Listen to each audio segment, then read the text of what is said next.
Hi, in my previous video on quadratics, I have covered factorization of quadratic expression and I've also covered how to determine the nature of the roots of a quadratic equation using its discriminant.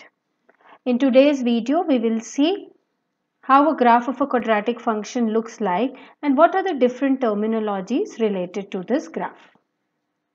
So the general form of a quadratic function we all know is y is equal to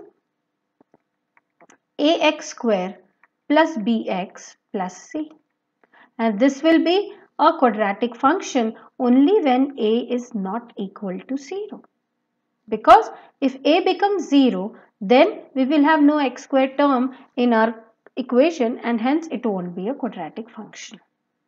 Okay, now let us draw the curve of a quadratic function.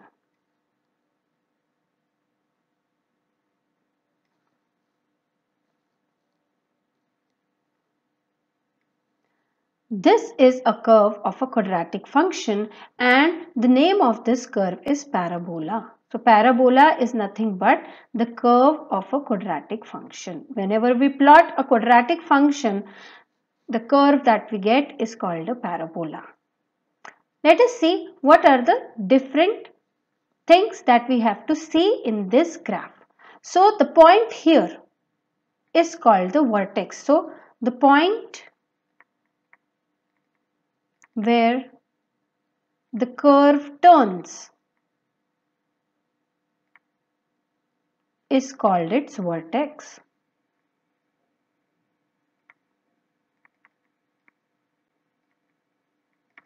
Curve is turning at this point, so this is called the vertex. Okay, now there is a vertical line that passes through the vertex, and this vertical line is called the axis of symmetry.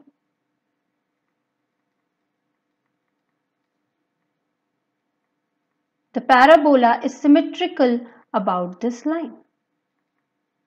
It is a line which passes through the vertex. Then we see that the curve is intersecting y-axis at this point. Okay, and it is called as y-intercept. The point where the curve intersects the y-axis is called the y-intercept. Also, the curve may or may not intersect the curve, the x-axis. And these points are called the zeros of the quadratic function. Why are they called the zeros? Because at this particular point y is equal to 0, because the point is lying on the x-axis. The value of the function is 0. So we call these two points as the zeros. Okay, so we see that the number of zeros is always equal to its degree. Number of zeros of quadratic function will be 2 because its degree is 2. So number of zeros is always equal to the degree of the function. If the degree is 2, there will be 2 zeros. If the degree is 3, then there will be 3 zeros. So these are the different terminologies related to parabola. The turning point, which is the vertex. Then the point where it is cutting the y-axis is the y-intercept. The zeros where it cuts the x-axis, and the axis of symmetry is a vertical line which passes through the vertex. Now let us see this graph in little more details. The graph can open concave upwards and the graph can also open concave downwards. Let us draw both of this curve here. This is a parabola, concave upwards, and this one is concave downwards.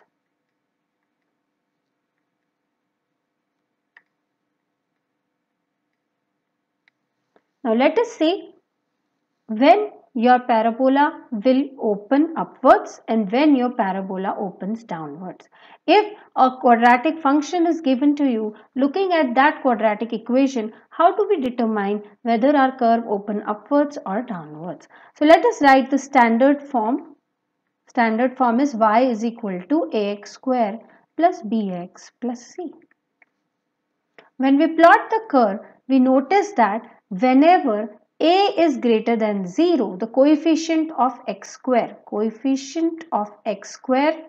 which is a, okay, whenever a is greater than 0, then the curve opens concave upwards like this, concave upwards. And when coefficient of x square, which is a,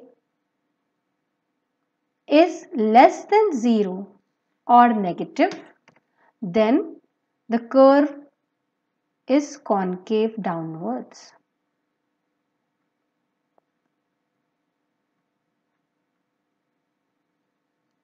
So we have to look at the quadratic equation which is there with us.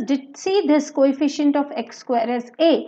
If a is positive, then it opens concave upwards. If a is negative, then it is concave downwards. I hope this much is clear to everyone. Also, now let us look at the vertex in both the cases. Here the vertex is this point and in the other case the vertex is here, the turning point is here. If we look at the coordinate of the point which is the vertex, we see that this point here has got the minimum value of y. For all other points, y has got a higher value as compared to this vertex. So this is called the point of minima, because the value of y is minimum here. And in the other case, this vertex, we see that for all other points, as and when we are going up, the value of y is increasing. So the vertex has got the highest value of y. So this vertex is called the point of maxima. This is the point where the value of the function is maximum. The y coordinate of this point is maximum as compared to the y's of all other points lying on this graph. Okay, clear? My YouTube channel Mathacademy. If you have liked my videos, please don't forget to like, share and subscribe. Thank you.